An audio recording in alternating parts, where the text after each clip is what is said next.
we have a new segment we just decided to do because we're getting emails where it's funny, depending on your age, we're around the same age. We're both 20, and so we're used to the stuff that's about 20 years old. But we have that mentality. We have people that email us and say, well, you've got some great tips on movies, and we'll make comments in the videos about certain movies. So we're going to have the Next Level Guitar, Tim and David's movie picks. Or we're just going to, talk about some Gilbert and Taub, the Siskel and Ebert of the guitar players. I like the motivational movies. A lot of the younger people haven't seen Rockies. The original Rocky was fantastic. Karate Kid is great. What I like about that, the theme of the Karate Kid, is a kid was getting pounded basically at school. Okay, so he wanted to learn karate.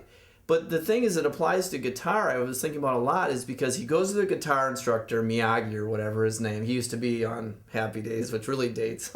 So Happy Days, what's that? I don't know. Okay, maybe you don't know. Okay, but the bottom line is he wanted to learn karate. He wanted to learn how to kick some butt. And the instructor had him washing the cars, in cleaning the bushes, waxing the floors, and basically all these. What he found out, painting the house. It was getting painting, doing all various motions. Sand the floor, right?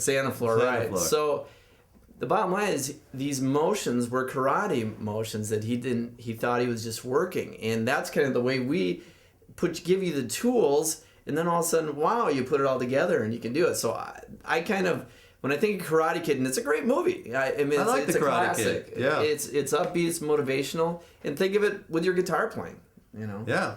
Karate Kid was a good one.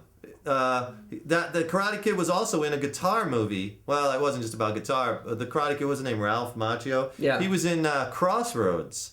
Oh. That movie Crossroads. Is that what the bullying was? The bullies? No, that was Fish or something. I don't know. But in Crossroads, actually, he ends up getting into a guitar duel with Steve Vai. Was it good? Yeah, because he makes a deal with... There's a harmonica that made a deal with the devil, and Ralph Macchio's trying to get him out. And he goes up, and Ralph Macchio's playing this slide blues.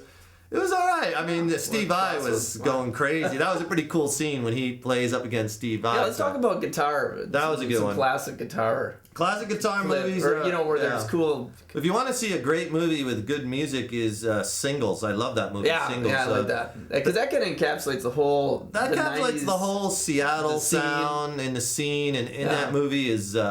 Chris Cornell, Soundgarden, Alice in Chains, some of my favorite bands. The guys from Pearl Jam actually have parts in that movie, a couple of the guys, and there's some great lines in that movie. It's funny, and I like slice of life movies like that, where it's just these people who live in this complex and how their lives are kind of commingled together. Now you'll also hear us mention various words out of Spinal Tap. It's a Spinal Tap. It's a hair metal parody directed by Rob Reiner, is a really good director, but you'll hear.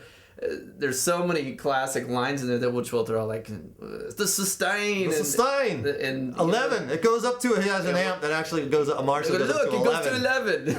Yeah, if you're a guitar player, you definitely want to watch Spinal Tap. It's excellent. Yeah, and I actually saw a couple good movies recently, and a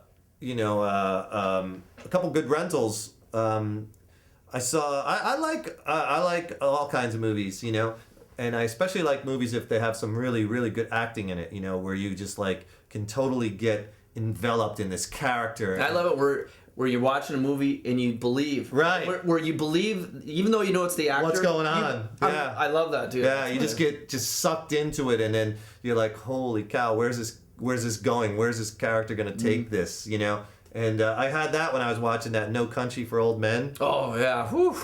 That guy. That's not for kiddies.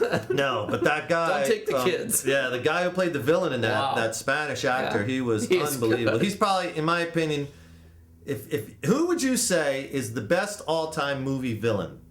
There's a question for you, Tim. I like Willem Dafoe. In what? In Batman? He's been in a bunch. I can't even. He's just got that kind of freaky look, and he's just looks. But he was like a good guy in Platoon. Yeah, he was the kind of stoner kind of guy. But yeah, he all-time villain. Best all-time villain.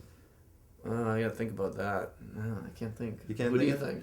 Well, I think I have two. The guy in No Country for Old Men was tremendous. He was just, everything about him was creepy. The way he talked, what he looked like, the way they did his hair. I mean, it was just... He just fit the part. Yeah, it was great. And I think an old movie, the villain was just crazy, psychotic, was Scorpio was his name in the movie Dirty Harry. Oh. He... Is that the one? Oh, I think it's... Which Dirty Harry with Clint Eastwood's the cop in San Francisco. Yeah, no, Dirty Harrys are great. And Dirty Harry, but in the original one, Dirty Harry, this villain is just like he kidnaps a young girl, marries her a lot. I mean, pulls her teeth. I mean, just that was and the look of the guy and what he does, he gets himself beat up by that big guy to make it look like Dirty Harry beat him up. I mean, just crazy stuff. No, the good villains, that Silence of the Lambs, that dude. Oh, yeah, that's another one. You're right. Yeah, Anthony Hopkins. He's such a great actor, that guy. But yeah, those three, that's a good... Those are probably my three top movie villains.